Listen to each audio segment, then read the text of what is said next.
Story 1. Worked on HVAC systems in the military. Most of your HVAC refrigerant runs in a closed system, meaning it should have the same level of refrigerant now as it did the day it was installed. Your system doesn't use refrigerant like a car uses gasoline. In basically all residential HVAC systems, there's never a reason to top off the refrigerant as the sole solution to a problem.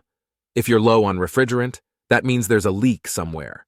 Your HVAC tech knows this. If they're topping you off, or recharging the system, without searching for the leak, they're counting on all the new refrigerant leaking out so they can charge you to fill you up again. Edit. The scam is that they're charging you to come out. They're charging you for their time and for any refrigerant put into your system. But they're not fixing what's broken. When they pump new refrigerant into the system, you'll have some immediate relief, and it'll last just long enough for you to forget about the issue, and then they'll come back out and milk you for another one, K-1. 5K, wash, rinse, repeat. Story 2. My dad is an icon of the techno-illiterate old person. He clicks on every pop-up, signs up for every email offer, and regularly gets his credit card number stolen by those pop-ups that claim you won something, but you just need to pay for shipping. He's been doing this for years and just won't stop. And there are millions of people just like this. They won't learn to identify online threats. Story 3, the car warranty calls. We had 3 vehicles all over 10 years old, so when I got my very first call, I asked, "Which car?" "Your car with the expired warranty." I says, "Which one? They all have an expired warranty." After we went round a few more times, I figured out they have no idea what kind of car I had, so it's a scam. Story 4. Timeshares. I can't understand how people still fall for this. They don't even know what they are buying. My parents got snookered into a contract.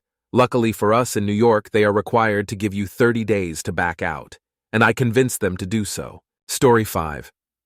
I grew up in the Philippines, so my environment made me aware of a lot of scams by default. The most obvious one a lot of tourists don't know is when a total stranger befriends you out of nowhere. This may seem like a gesture of kindness or friendliness, but what they're doing is psychologically enticing you to buy something from them. If not buy, then donate to a cause. It involves a lot of talking, which then turns to harassment and sometimes causes a bit of mobbing. Sometimes the scammer would scream for help, even though you didn't do anything, to make you feel stressed about unwanted attention. On rare occasions, the cry for help is part of the script, and their friends, who may sometimes be pretending to be cops/security, come out of the woodwork and join in on the harassment. The victim is then forced to cough up money to get the people off their back. I'm not aware how common the mobbing and cry for help parts are, but I'm sure the psychological and verbal harassment is everywhere. This scam is easily avoidable. Just ignore everyone you're not supposed to talk to. Story 6. Crypto. Zero utility and no one can explain how it has any value. I only get snarky. It generates tokens and you can exchange the tokens on the marketplace for rewards, which sounds like cult member speak. Story 7. I am posting this in my FB feed to say I don't give FB permission to own the stuff I post here. I hereby declare I am the sole owner of all my posts. If you don't want them to own your posts, you have to copy-paste this to your status by midnight, because that's how the internet works and I know stuff. Story 8. I worked night audit front desk in hotels years ago, and this is a common scam. To front desk workers, never connect an outside caller to a room without verifying room number and last name. A common scam is that someone will call the hotel in the middle of the night and ask for room XXX. Please ask if they can verify the guest name. If they can't, too bad, and don't connect the call. To guests, if the front desk makes a mistake and is tired, busy, and the hotel just happens to have room XX, they might connect the scammer to room XX. The scammer will probably say, "Hi, it's the front desk. We had an issue with our CC system this evening. You don't have to come down since it's so late. Can you please give us your CC info again?" Sleepy guest is usually too tired to think anything of it, and usually complies. Sometimes the scammer might ask how to spell their name or verify their address.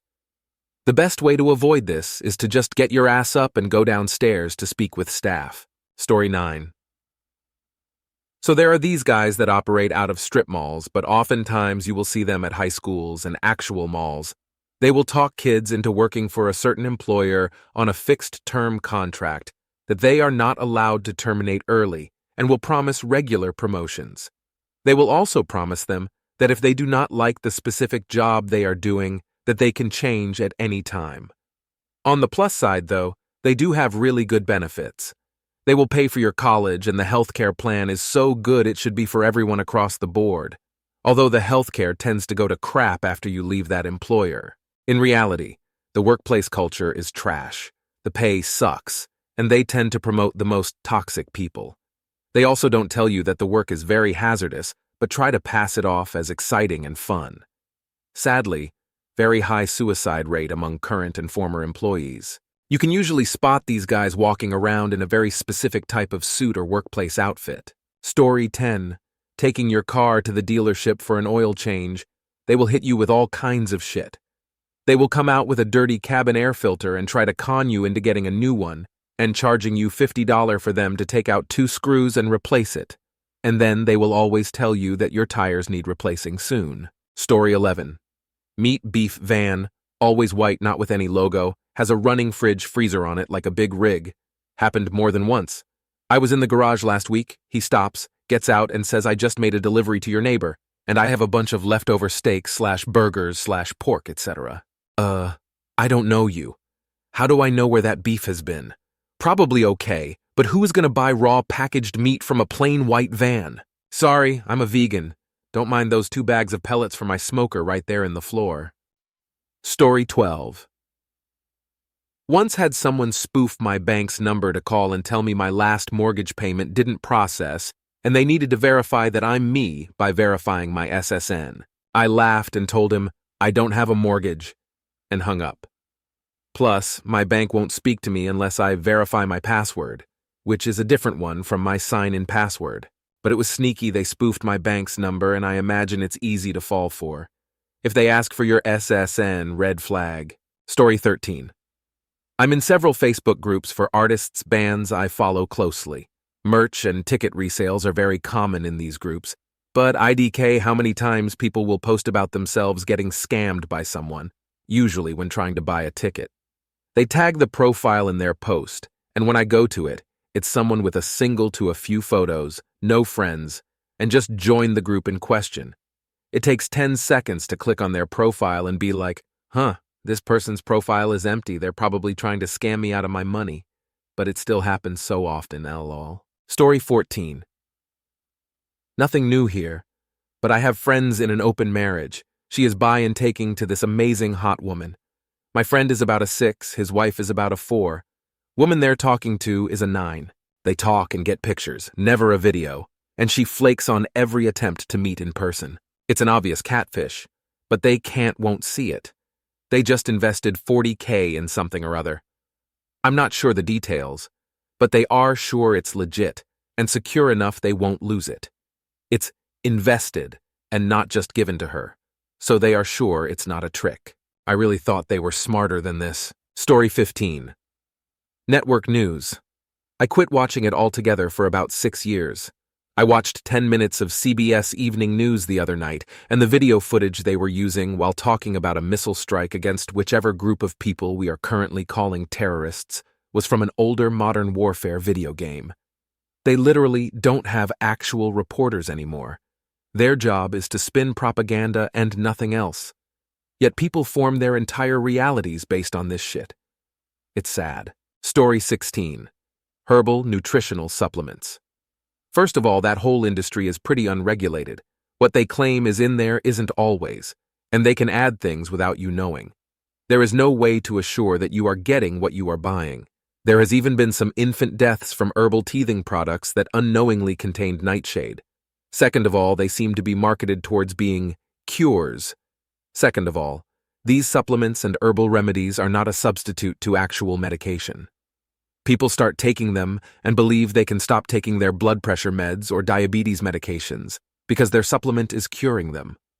My uncle was one of these people, and he had uncontrolled high blood pressure that was fixed with herbal remedies. He had a ruptured brain aneurysm because of his high blood pressure. He survived and will never be the same again. The whole industry is there to take your money. They are modern snake oil salesmen. Story 17. Just send us the money to pay the fees, and it'll unlock the funds, and you'll get a couple $100,000 and a new Mercedes. Happened to my grandparents' neighbor, this sweet old lady. She would give all her money to these scammers despite everyone telling her it was an obvious scam. Eventually got so bad that she had no more money, couldn't make rent, got evicted, and had to go stay with her family in the next town over. 3 months later, she was walking across the street and got hit by a car and killed. Really, really sad. Story 18. Credit repair agencies. Most of them are a complete scam.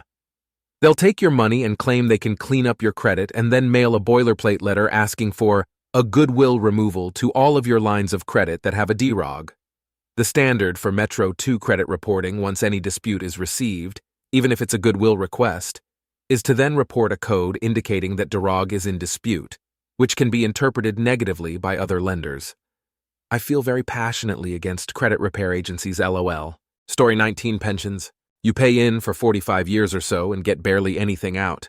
They're just Ponzi schemes relying on inflation and new meat. When you retire at 60-odd, your pot is paid out by the 25-year-olds paying in, and because pay hasn't increased in line with inflation for decades, those 25-year-olds need to pay in a higher percent, or more 25-year-olds need to exist. Ever wonder why population decrease leads to severe economic output and dead pensions?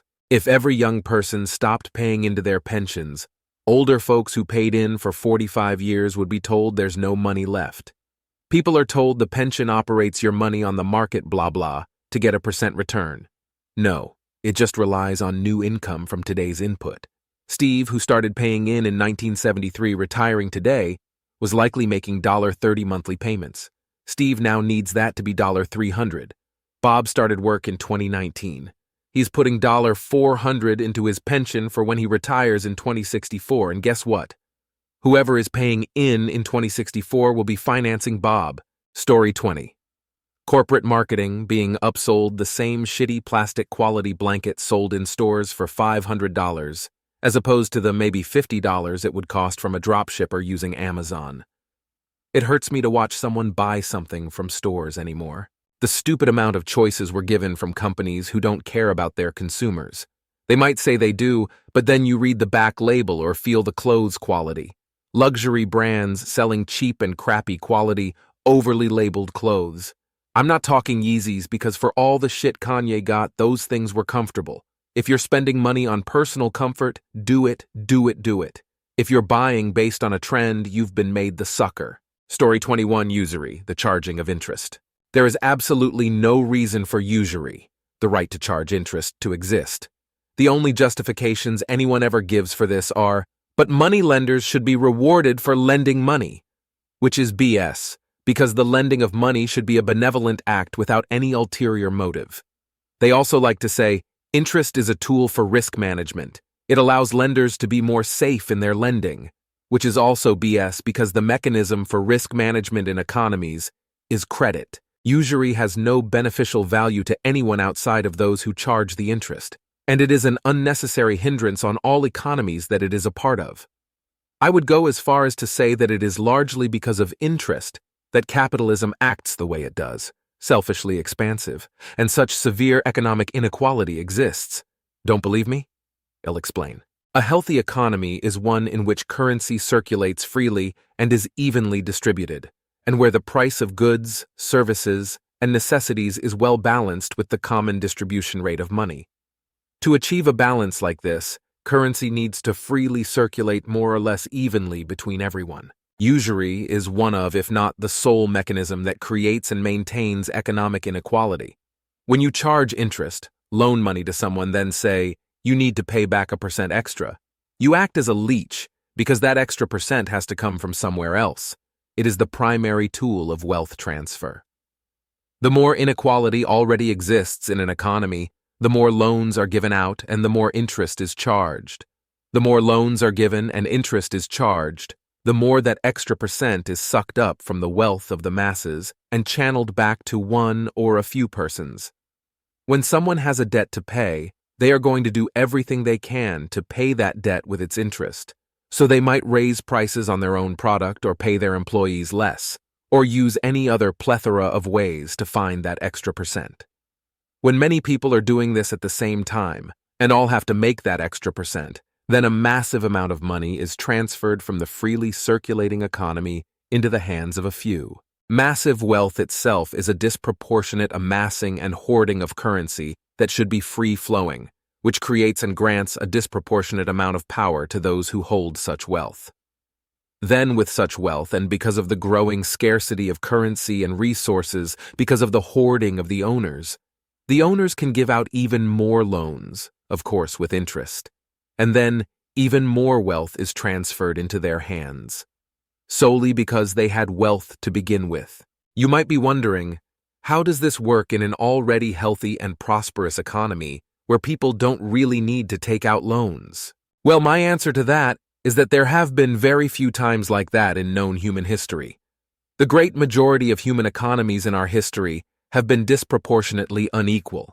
For example, the feudal or monarchical economies where kings or nobles or advisors were the most wealthy, or really that would be basically any governing system where one or a few people had disproportionate power. If you look back, you can see that the great majority of human history was marred by these conditions, and disproportionate power creates disproportionate wealth and ownership. So even when our economies evolved into more equal kinds of economies than the former, that wealth that was held by the old kings or rulers or nobles was passed down to their descendant generations, and those people leveraged that wealth to charge interest and create an unfair advantage even in newer and more equal economies.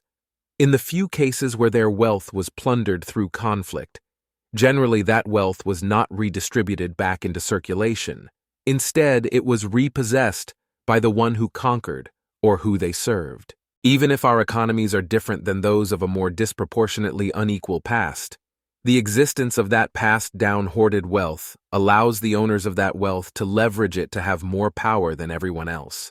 And let's say we're talking about a period of time where some economy in the world is actually generally prosperous and healthy, to where very few need to take out loans. Even still, the money lenders can still take advantage of this by choosing certain people and leveraging their greed and desire for more money and power despite their already existing prosperity.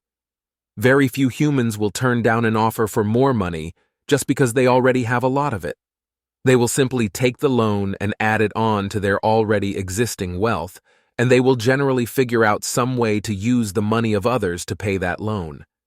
Generally, these people will start some kind of company or trust and figure out how to make others pay for their loan, thus beginning the whole process again. Generally, the wealth transfer process of usury happens through a very long period of time, maybe even generations. This allows it to go generally unnoticed or go accepted as a normal part of economies by the general and unwitting population. This is not always the case, though. Sometimes it happens quickly, or sometimes the population, some people in power recognize what is going on and fight against it. Historically speaking, when this kind of rebellion against usury happens, those people who notice are assassinated. I'm sure you can think of a few cases. Or, when assassination or any other subtle method doesn't work, the money lenders and, in more recent historical periods, international bankers leverage their influence in other nations and usually cause a war between them in order to wipe out the threat to their power. Sometimes they might even cause a civil war as well, hint hint, or a depression, hint hint. There are many other tools they also use. TELDR, usury is the variable reason for so much suffering and inequality in history. It should be abolished completely, and we should wipe the slate clean.